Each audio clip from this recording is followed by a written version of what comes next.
Hey ladies, it's Mary, and I hope that day one of this, the Who Is She working out of the workbook is helpful to you, because I know that I've received some emails and some messages about what does this really mean? What am I supposed to do?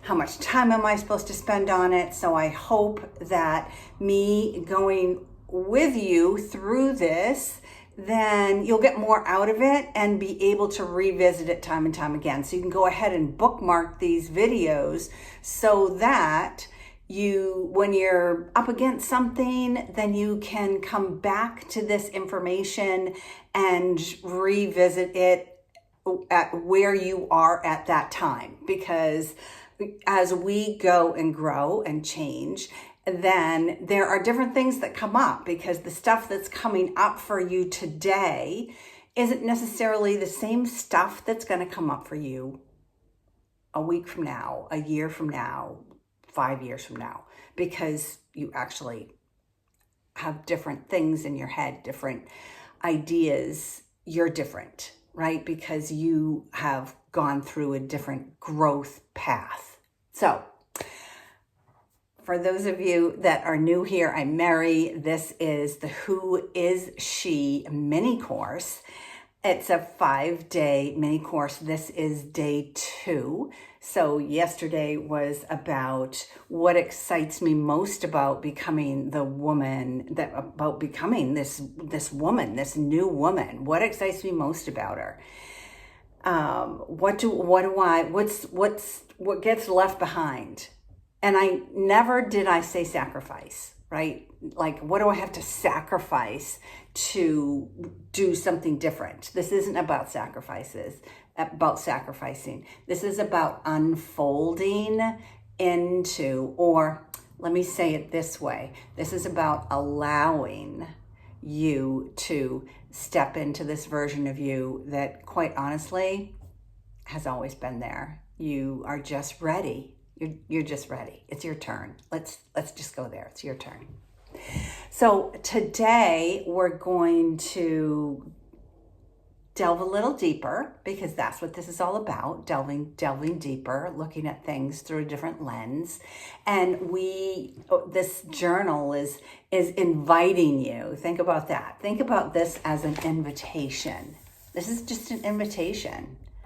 So yes, it is serious, but it's more, the word invitation is about allowing. It's about falling into, leaning into it. But this invites you to reflect on the changes that you're facing right now.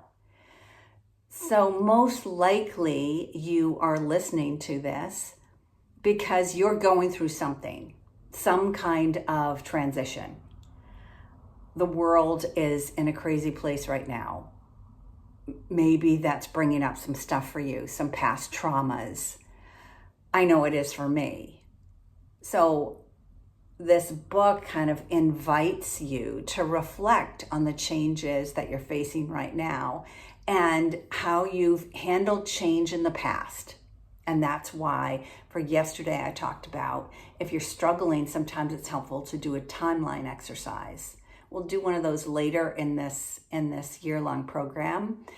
But a timeline exercise helps you to revisit the challenges, the obstacles that you've had in the past, as well as all the goodness that's happened to you in the past, and to draw forth the strength that you gained from those experiences that you're leaning into or leaning on today, right now, today. So here's the truth. Change isn't always comfortable. Matter of fact, I'm going to reword that. I don't think that change is really ever comfortable. I can't think of a time when I thought, oh yeah, great, I'm going to go do this and it's going to feel good, because sometimes it doesn't. I mean, in my case, change just often doesn't, 9 times out of 10 just doesn't feel good. Okay, so maybe if I try a new food or something like that, if you want to call that a change. But as far as me and personal growth, it's a challenge. I mean, change is a challenge. It's not always comfortable. In fact, it usually brings up a lot of resistance. And that's why I'm talking about a lot of times being honest, being gentle, being curious, so that you can keep that when you feel stiff. And it's in your body, so you can feel it. When you feel stiff, you are pushing away instead of allowing. Being gentle, being curious has a whole different connotation, a whole different feeling. But here's the good news. It's always where the growth begins. Change is always where the growth begins. And that's where we are right now. We're beginning. We're laying this foundation for what is to come for you. So just take a moment today. What change, let me ask you this, what change am I resisting? What's something that you want to do that you say, I can't, I shouldn't, I won't? What change are you resisting, and what might shift if you learn to lean into it instead of fighting? I'm just saying to just take a look at it. I'm not telling you that you have to do anything, but get out a piece of paper, write on the back of one of these pages in the journal so that you have all of your thoughts together around you and this woman that you're becoming. So what change am I resisting? And what might shift if I thought of it in a more gentle and curious way? What might shift? What might shift? So remember, every transition, whether it's a career, relationship, health, identity, carries a hidden invitation. Maybe that's why I was in the invitation in the stationery business for years, because I was constantly in invitation mode. I don't know. I just thought of that. Could be something there. I don't know. But change is an invitation to shed. I love this word, shed. That's like a new word for me. To shed what no longer serves you and to step into a freer, fuller version of yourself. I don't know. A freer, more full version of yourself.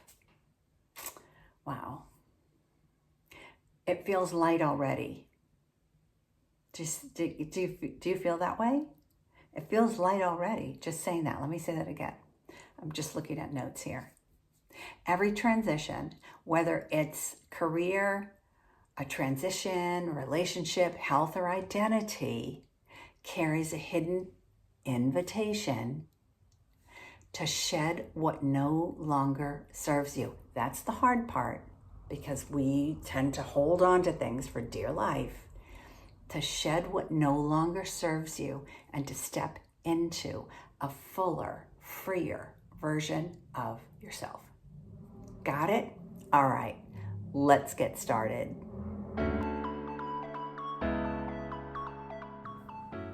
All right, so here we go. Question number 1 for today, day 2. Question number 1. What do I want my health, energy, and vitality to look like in the next year? In the next year. It's not saying now.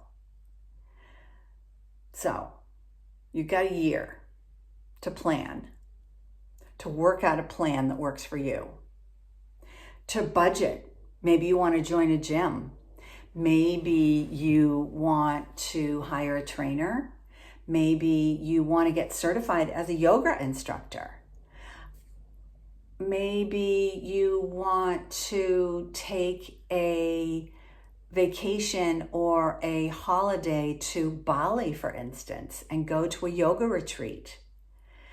What would bring your energy level, your vitality level up to a higher state, a higher plane, right? Because we're laying the foundation, and now in a year from now, it's talking about what do you want this to look like next year. In a year from now, how are you going to level that up? How are you going to commit to you? And that's going to take some planting of seeds this year. It's like, when next year comes, it's going to come fast. When next year comes, it's not like you can go, okay, yeah, I'm going to do that now. No. You got to plan it right now, and because it's got to become part of your emotional drive, your gut of, for instance, for me now, like if I'm not doing yoga in the morning, then I just feel like my day is off. So my body is like pushing me to do that.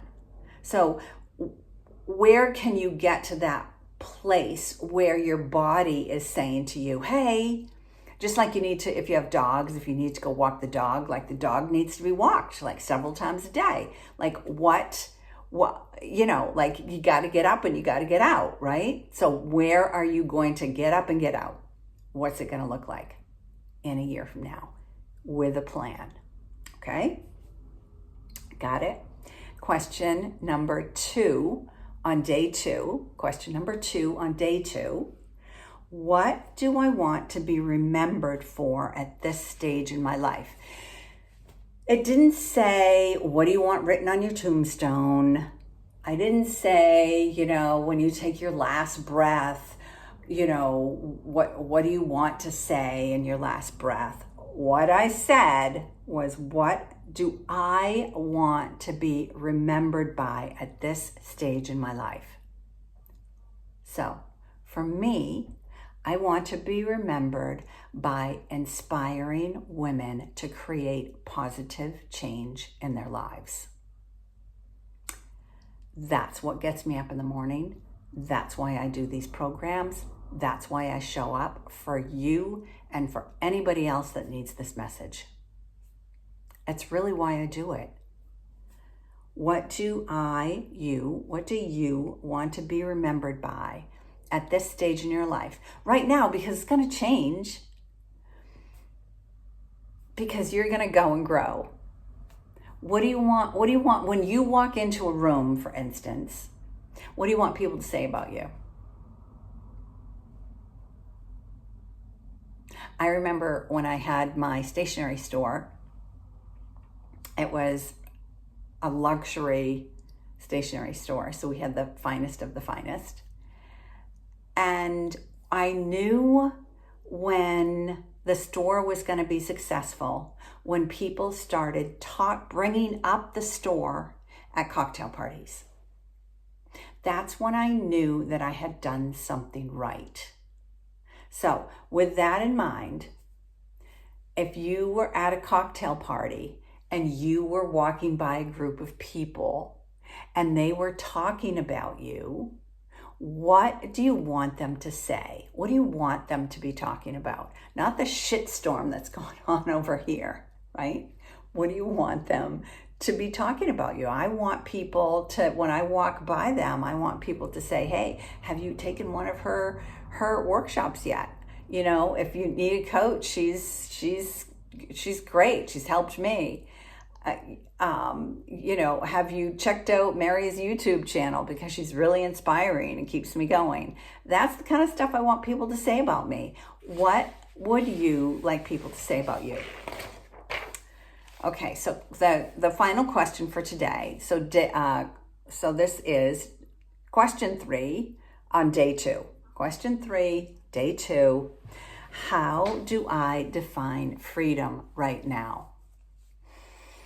I think freedom is a really hard word for a lot of women, because I think that freedom to many people is not paying attention to anybody else, like not caring about anybody else in the world. I think that freedom is like stepping away from life and I'm just going to go do my own thing over here and not pay any attention to anybody else. I don't feel that way about the word freedom. And last year, that was my word. And I chose that word because freedom to me means courage. It means bravery.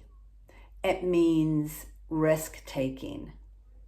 Because in order for me to be free in whatever I do, whatever I think, then that takes me having boundaries. It takes me understanding my values. It takes me being able to say no when I mean no instead of yes when I really want to say no. So that's what freedom means to me.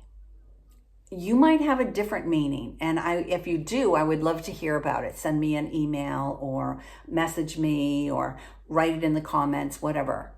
But how do you define freedom right now? I hope this helps you wrapping up day 2 of the Who Is She Starter Journal mini course, and that you will, again, we are laying the foundation. We're now like putting another layer on it. So we're taking a step up, even though we're looking deeper. If you can imagine that, we're taking a step up, thinking like, you're going to end up on this pedestal. Like, okay, I did this. Like, this is my start. This is where I'm starting from. My new vantage point. Oh, that's great. This is my new vantage point. What do you want your new vantage point to be? I'm in Portugal, and I was just at a castle today. I'm a big castle girl. But the castle, usually, because they were fortifications, are up on hills or mountains or, high elevation. And this one was pretty high up there.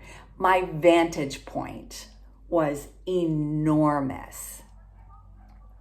If your vantage point for your health, vitality, energy, for what people say about you, for how you feel about freedom and how you view it and use it, if your vantage point was endless, how would you answer all of these questions? Okay? All right.